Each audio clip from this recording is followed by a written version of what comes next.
I have made many books about well-behaved people.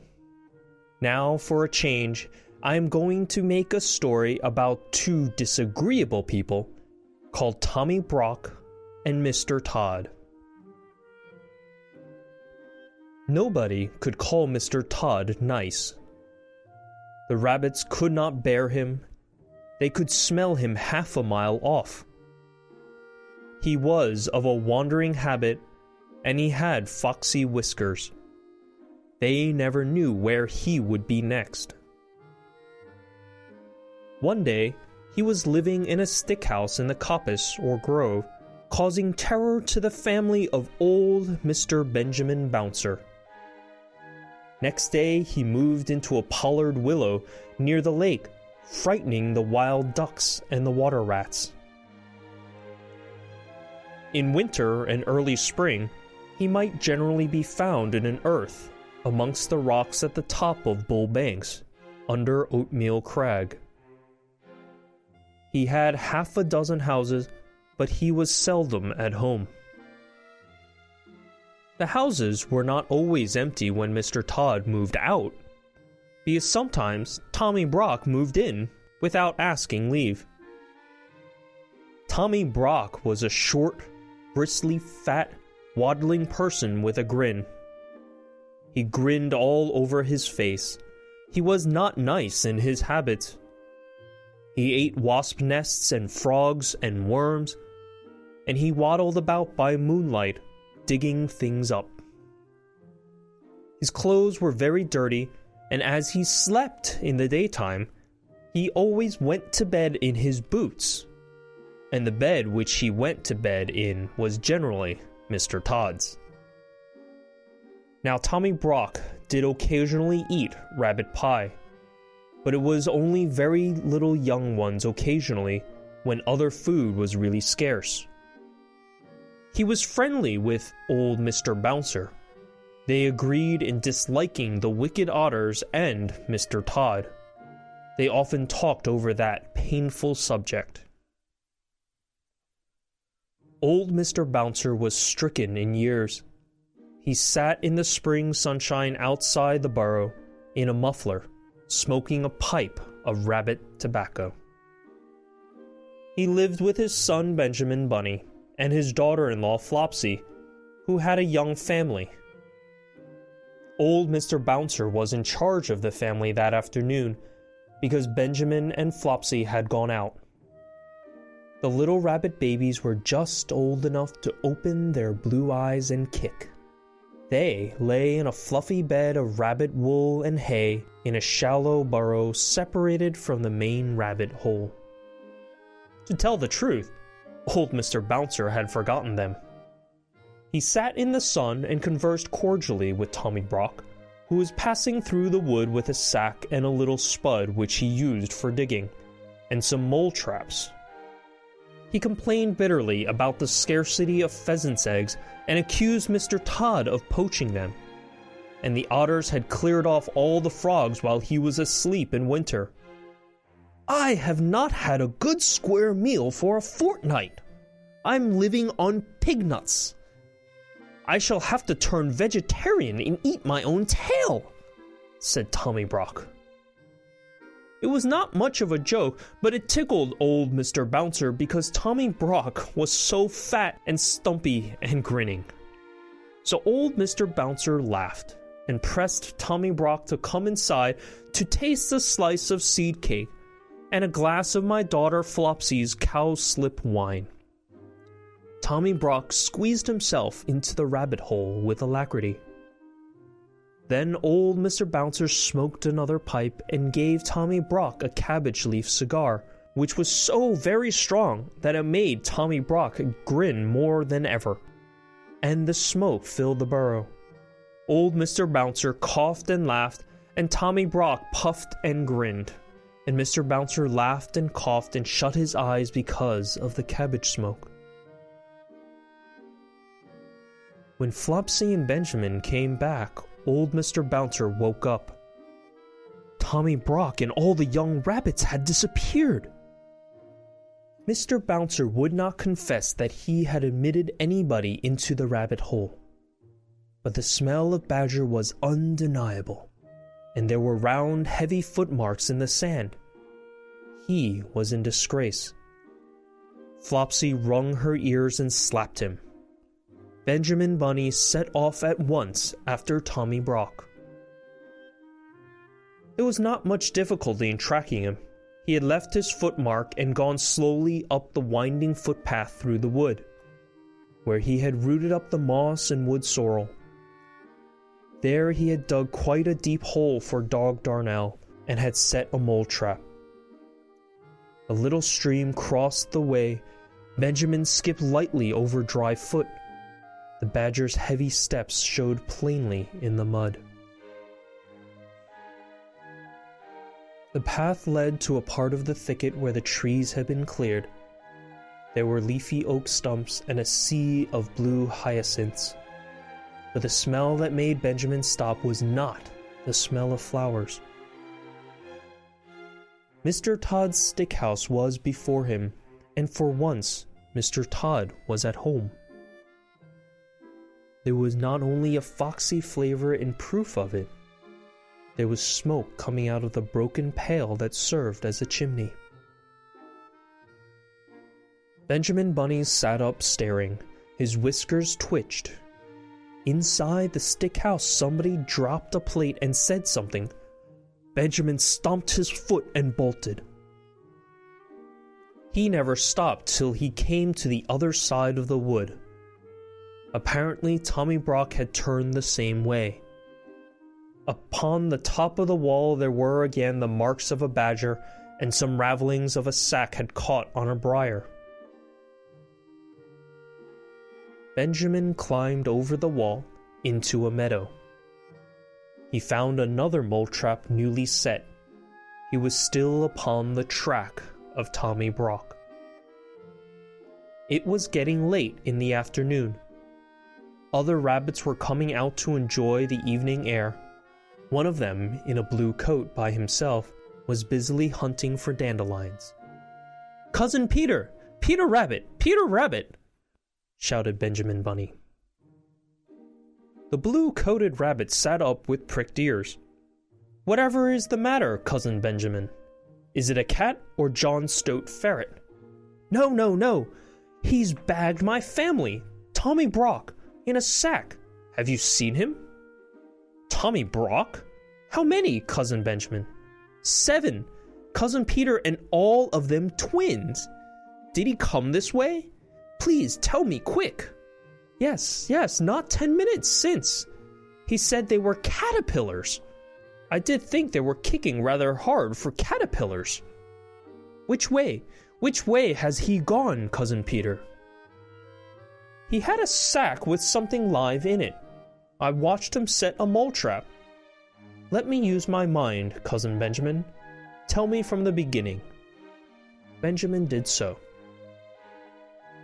"My Uncle Bouncer has displayed a lamentable want of discretion for his years," said Peter reflectively. "But there are 2 hopeful circumstances. Your family is alive and kicking, and Tommy Brock has had refreshments. He will probably go to sleep and keep them for breakfast." "Which way?" "Cousin Benjamin, compose yourself. I know very well which way. Because Mr. Tod was at home in the stick house, he has gone to Mr. Tod's other house at the top of Bull Banks. I partly know because he offered to leave any message at Sister Cottontail's. He said he would be in passing." Cottontail had married a black rabbit and gone to live on the hill. Peter hid his dandelions and accompanied the afflicted parent, who was all of a widder. They crossed several fields and began to climb the hill. The tracks of Tommy Brock were plainly to be seen. He seemed to have put down the sack every dozen yards to rest. "He must be very puffed. We are close behind him by the scent. What a nasty person," said Peter. The sunshine was still warm and slanting on the hill pastures. Halfway up, Cottontail was sitting in her doorway with 4 or 5 half-grown little rabbits playing about her, one black and the others brown. Cottontail had seen Tommy Brock passing in the distance, asked whether her husband was at home. She replied that Tommy Brock had rested twice while she watched him. He had nodded and pointed to the sack, and seemed doubled up with laughing. "Come away, Peter. He will be cooking them. Come quicker," said Benjamin Bunny. They climbed up and up. He was at home. I saw his black ears peeping out of the hole. They lived too near the rocks to quarrel with their neighbors. Come on, Cousin Benjamin. When they came near the wood at the top of Bull Banks, they went cautiously. The trees grew amongst heaped up rocks, and there beneath the crag Mr. Tod had made one of his homes. It was at the top of a steep bank. The rocks and bushes overhung it. The rabbits crept up carefully, listening and peeping. The house was something between a cave, a prison, and a tumble-down pigsty. There was a strong door which was shut and locked. The setting sun made the window panes glow like red flame, but the kitchen fire was not alight. It was neatly laid with dry sticks, as the rabbits could see when they peeped through the window. Benjamin sighed with relief, but there were preparations upon the kitchen table which made him shudder. There was an immense empty pie dish of blue willow pattern, and a large carving knife and fork, and a chopper. At the other end of the table was a partly unfolded tablecloth, a plate, a tumbler, a knife and fork, salt cellar, mustard, and a chair. In short, preparations for one person's supper. No person was to be seen, and no young rabbits.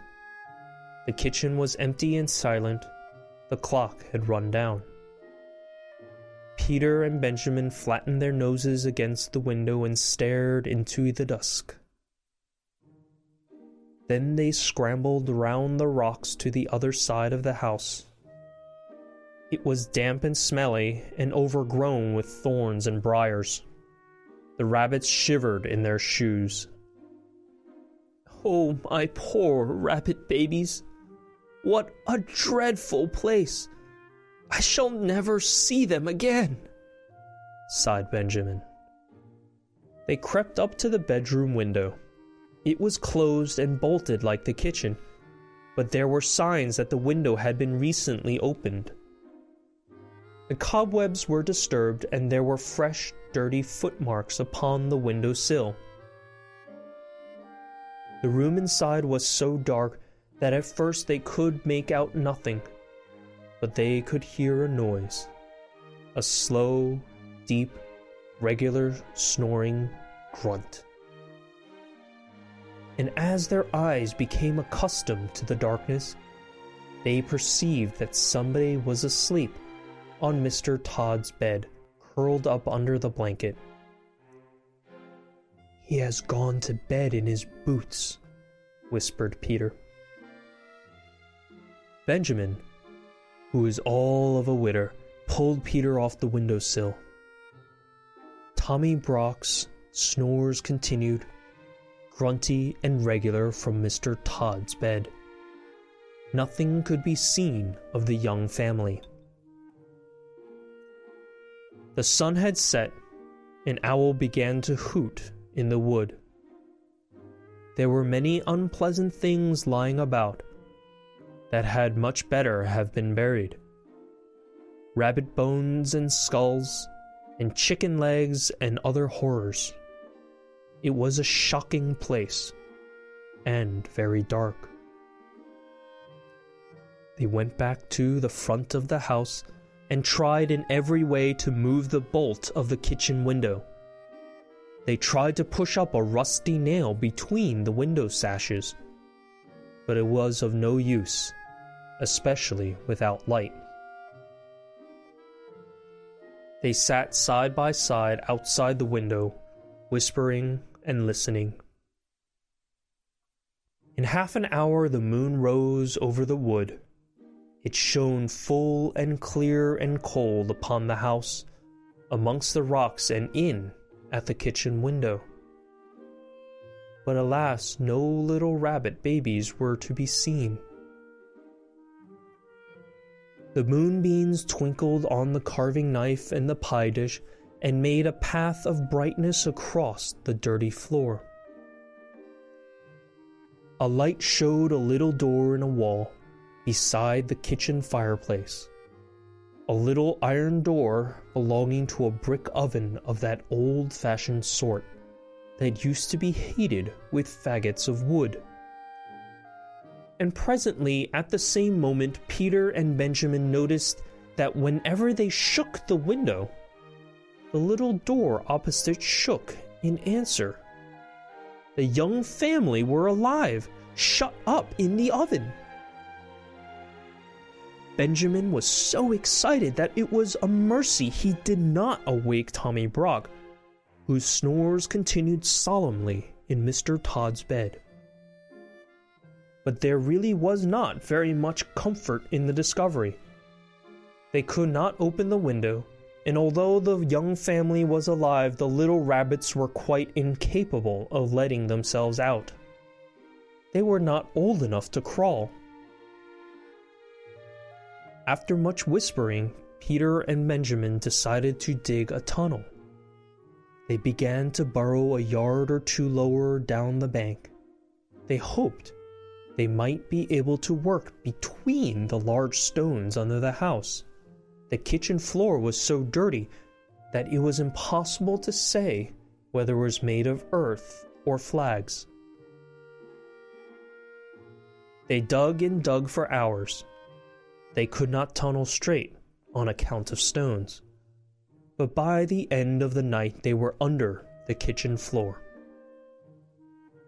Benjamin was on his back scratching upwards. Peter's claws were worn down. He was outside the tunnel shuffling sand away. He called out that it was morning, sunrise, and that the jays were making a noise down below in the woods. Benjamin Bunny came out of the dark tunnel shaking the sand from his ears. He cleaned his face with his paws.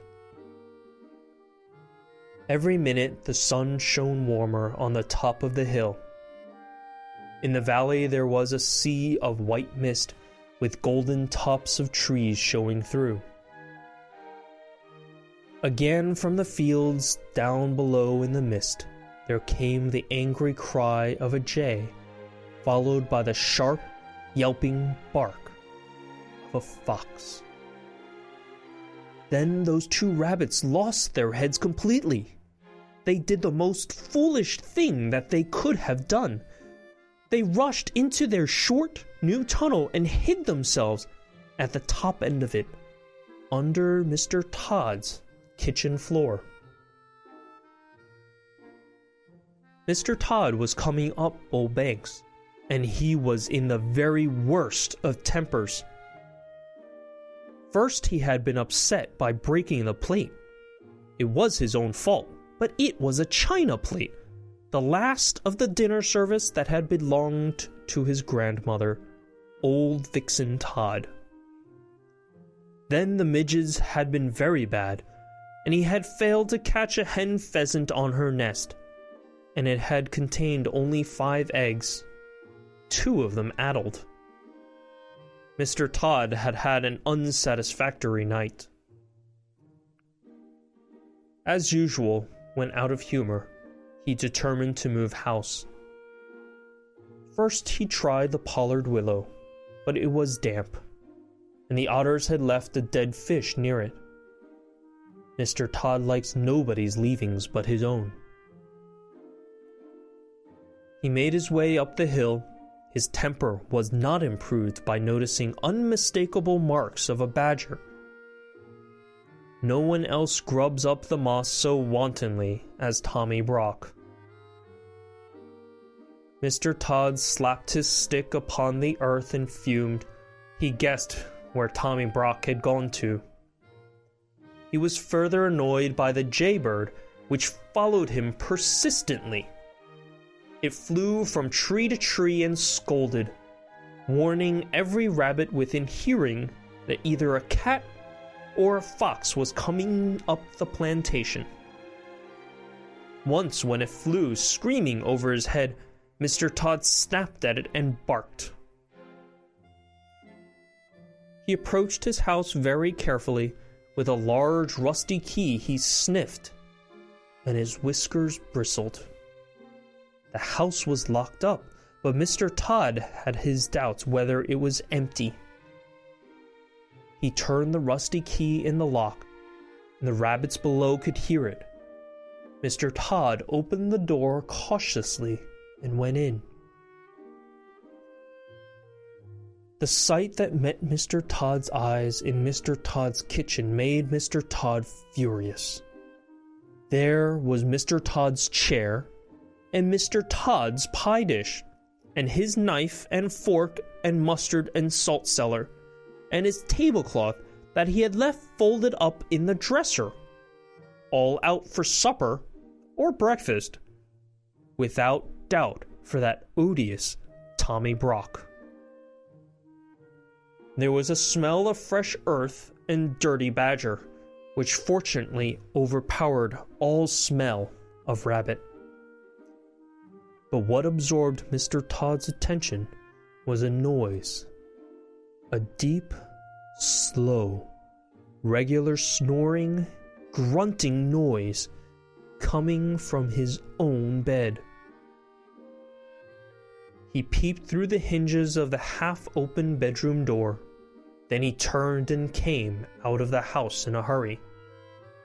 His whiskers bristled, and his coat collar stood on end with rage. For the next 20 minutes, Mr. Tod kept creeping cautiously into the house and retreating hurriedly out again. By degrees, he ventured further in, right into the bedroom.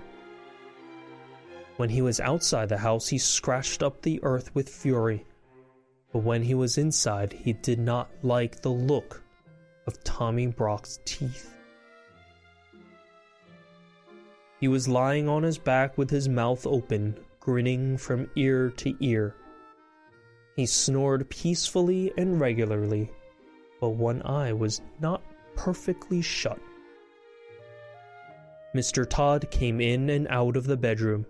Twice he brought in his walking stick, and once he brought in the coal scuttle. But he thought better of it, and took them away. When he came back after removing the coal scuttle, Tommy Brock was lying a little more sideways, but he seems even sounder asleep. He was an incurably indolent person.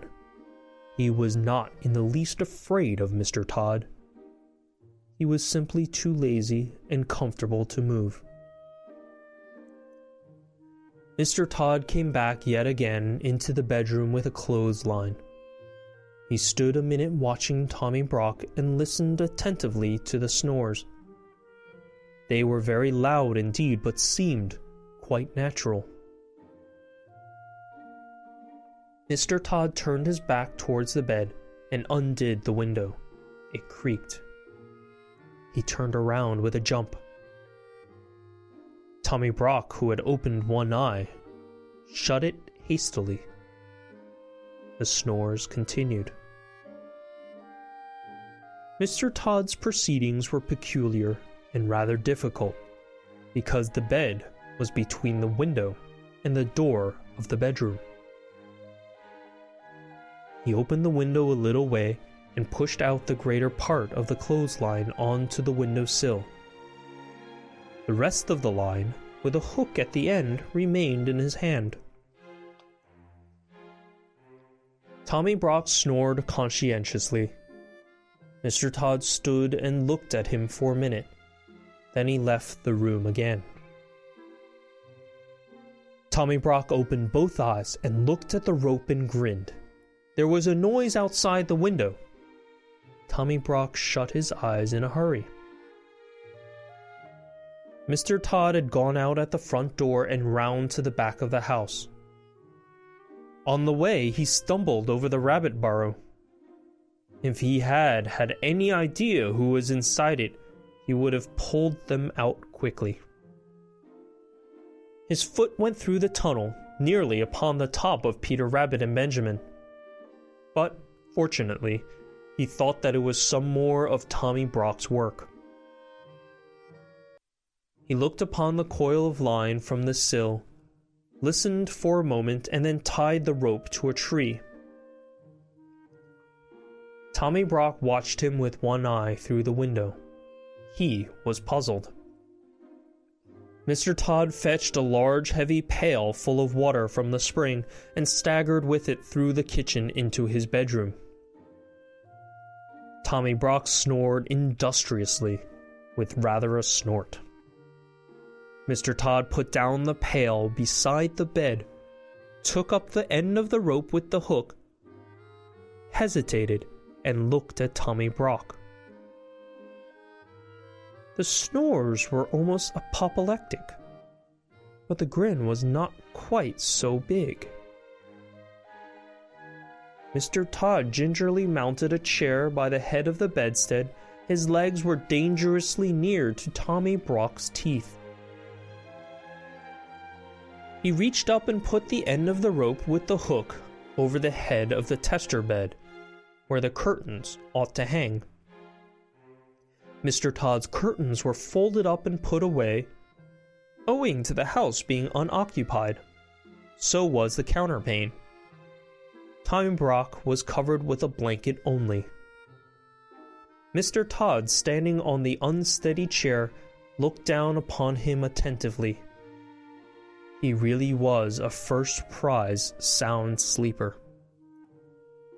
It seemed as though nothing would waken him, not even the flapping rope across the bed. Mr. Tod descended safely from the chair and endeavored to get up again with the pail of water. He intended to hang it from the hook, dangling over the head of Tommy Brock, in order to make a sort of shower bath, worked by a string through the window. But naturally, being a thin-legged person, though vindictive and sandy-whiskered, he was quite unable to lift the heavy weight to the level of the hook and rope. He very nearly overbalanced himself. The snores became more and more apoplectic.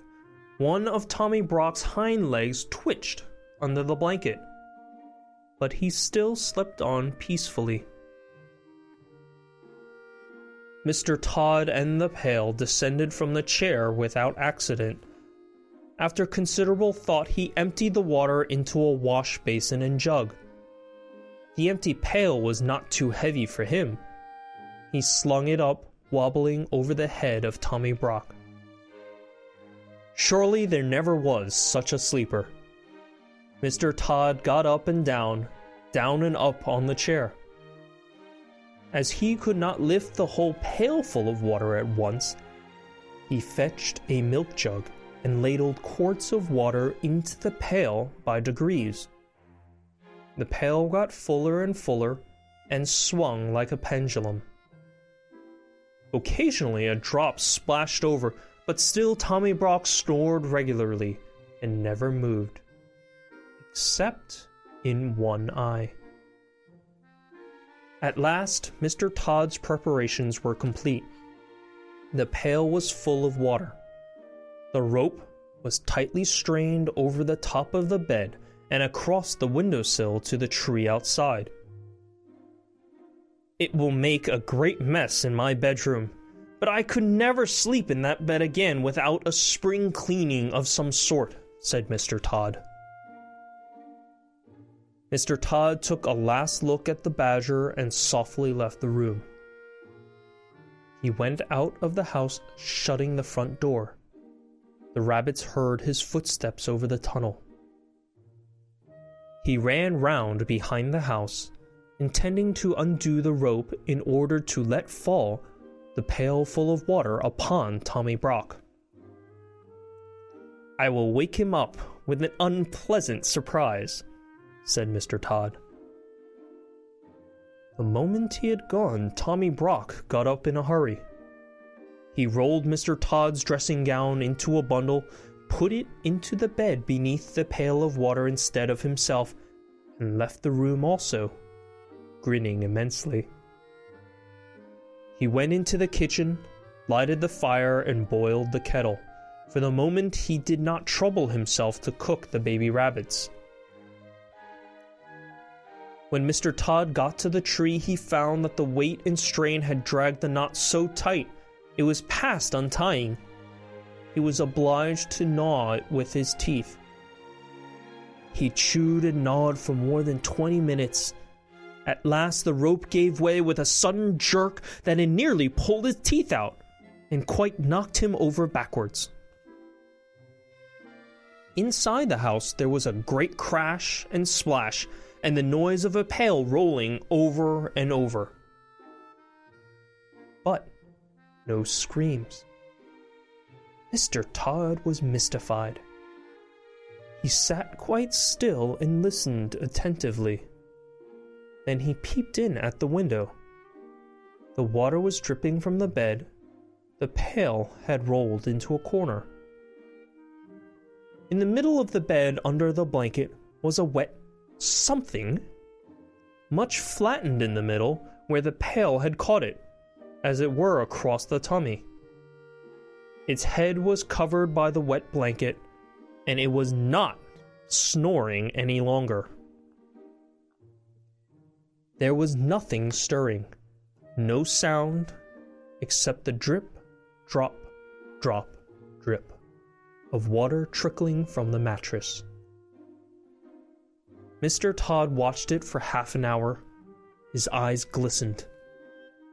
Then he cut a caper and became so bold that he even tapped at the window, but the bundle never moved.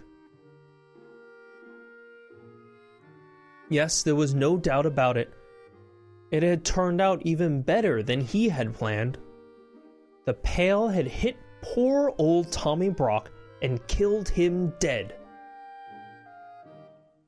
I will bury that nasty person in the hole which he has dug. I will bring my bedding out and dry it in the sun, said Mr. Tod. I will wash the tablecloth and spread it on the grass in the sun to bleach, and the blanket must be hung up in the wind, and the bed must be thoroughly disinfected and aired with a warming pan, and warmed with a hot water bottle. I will get soft soap and monkey's soap, and all sorts of soap, and soda, and scrubbing brushes, and Persian powder, and carbolic to remove the smell. I must have a disinfecting. Perhaps I may have to burn sulfur. He hurried round the house to get a shovel from the kitchen. First I will arrange the hole, then I will drag out that person in the blanket. He opened the door. Tommy Brock was sitting at Mr. Tod's kitchen table, pouring out tea from Mr. Tod's teapot into Mr. Tod's teacup. He was quite dry himself and grinning, and he threw the cup of scalding tea all over Mr. Tod. Then Mr. Tod rushed upon Tommy Brock, and Tommy Brock grappled with Mr. Tod against the broken crockery. And there was a terrific battle all over the kitchen. To the rabbits underneath, it sounded as if the floor would give way at each crash of falling furniture. They crept out of their tunnel and hung about amongst the rocks and bushes, listening anxiously. Inside the house, the racket was fearful. The rabbit bunnies in the oven woke up trembling. Perhaps it was fortunate they were shut up inside. Everything was upset except the kitchen table. And everything was broken except the mantelpiece and the kitchen fender. The crockery was smashed to atoms. The chairs were broken and the window, and the clock fell with a crash. There were handfuls of Mr. Tod's sandy whiskers. The vases fell off the mantelpiece, the canisters fell off the shelf. The kettle fell off the hob. Tommy Brock put his foot in a jar of raspberry jam, and the boiling water out of the kettle fell upon the tail of Mr. Tod. When the kettle fell, Tommy Brock, who was still grinning, happened to be uppermost, and he rolled Mr. Tod over and over like a log, out at the door. Then the snarling and whirring went on outside, and they rolled over the bank and downhill, bumping over the rocks.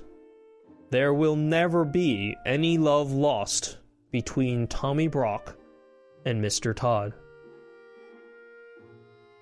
As soon as the coast was clear, Peter Rabbit and Benjamin Bunny came out of the bushes.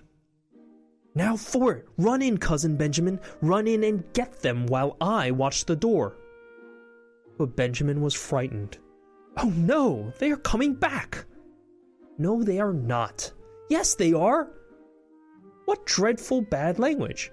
I think they have fallen down the stone quarry." Still Benjamin hesitated, and Peter kept pushing him in.